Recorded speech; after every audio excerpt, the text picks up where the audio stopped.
Journey took 3 years to make. We came up with a design that resonated with players. One thing I care a lot about when we make games at that game company is to make something beautiful. TGC and Matt made something there that I had genuinely never seen in a game. It was a breathtaking, beautiful visual. Its purpose was to be something that was meaningful to players, and we wanted to make something that was worth the players' time.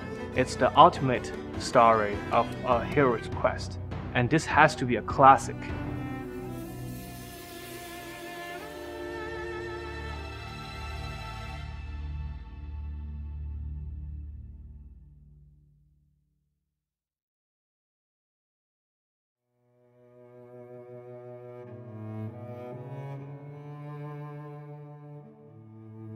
When I first started working on the Journey project, we were talking about this idea of a game in the online space that would bring people together.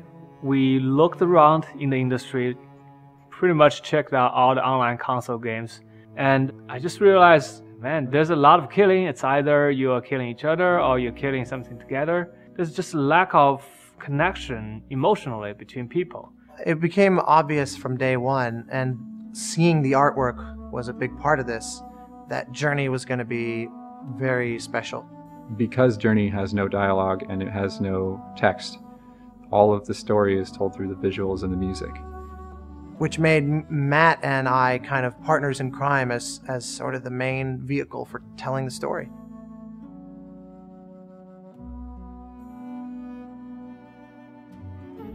When we're designing the visual and the music for the game, we want something classic, yet not cliche.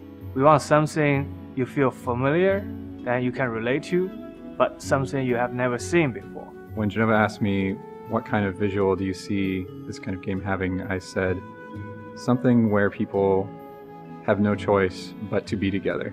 And that was the desert. A big, lonely landscape where the only other sign of life is another player. And so the idea behind the art is to create a space for the gameplay that makes sense. And when we're doing research on the desert shots, we often see photos of, human beings traveling in the desert with camels, or maybe two human beings, walking on a dune. And it's always very evocative. And I thought that is the right visual to enter, because then all you are thinking about is the characters. Our character evolved from a real human character into something that is more like a cloth figure. It went through a lot of different kinds of iterations. The first characters that I designed all had arms and hands and fingers and faces.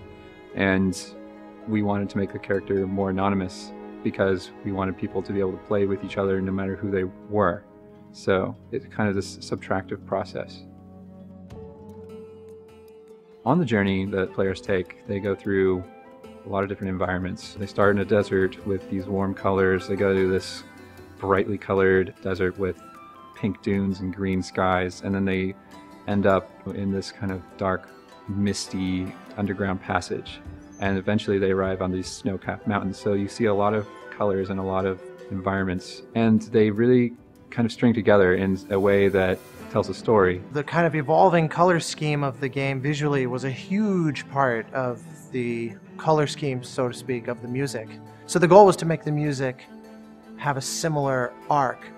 The fact that you never see blue sky until the end of the game, to me, makes that moment far more powerful and beautiful.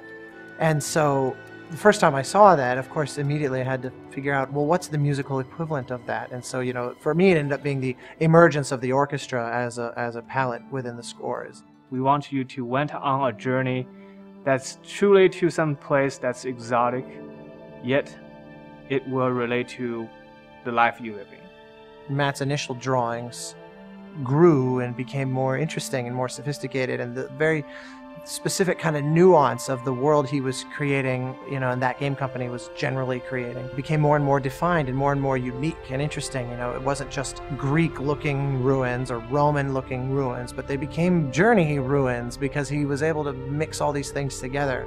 Making the visuals compelling was a definite priority for us, and something that we iterated on a lot.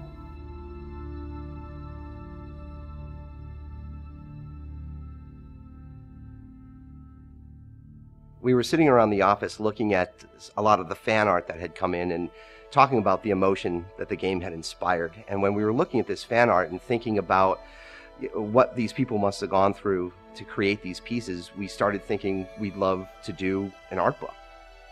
Doing the art book of Journey is super exciting for me because there's a ton of art that went into the creation of Journey, the game, that has never been seen. You get to see a lot of the iterations that you won't see in the final game, and you can see how much work went into fine-tune every element. We have a long-standing relationship with Blue Canvas magazine, guys who really know, live, eat, and breathe art. And we had the opportunity to talk to them about this, and they seemed to be just as excited as we were. And as soon as we had our first meeting, we knew that that's who we were going to work with. We wanted to not look at it as an art of game book, but look at this as an art book. The art of the game is very sophisticated, and we wanted to show that through the quality of the print, through the different types of paper or foldouts, whatever we could do to make it stand out. Matt Nava, he literally came into our studio and he actually spent time with us explaining what each image was representing. As we were looking into what we could do with the book, we started looking at opportunities to do something really different. And one of the first things that came to mind was a group called Daiquiri. The idea behind it was to really be able to give people an opportunity to see in 3 dimensions in their own living room all these different pieces that eventually created what is now the Journey game. What we really wanted to bring to this book, first and foremost, was to work directly with the content creators themselves. We wanted to ensure that the augmented reality experiences of the Art of Journey book would deliver a truly incredible experience that viewers would never forget. What better way to give back to the fans than to, for the first time, put fan art in our book and really kind of show the inspiration that other people had from playing this game and how it's really touched them. That is, to me, kind of the biggest indicator that this game resonates with people and that it's meaningful. It's just super exciting to see something that you've made get people feeling creative and get people making stuff of their own. And I just love that so much.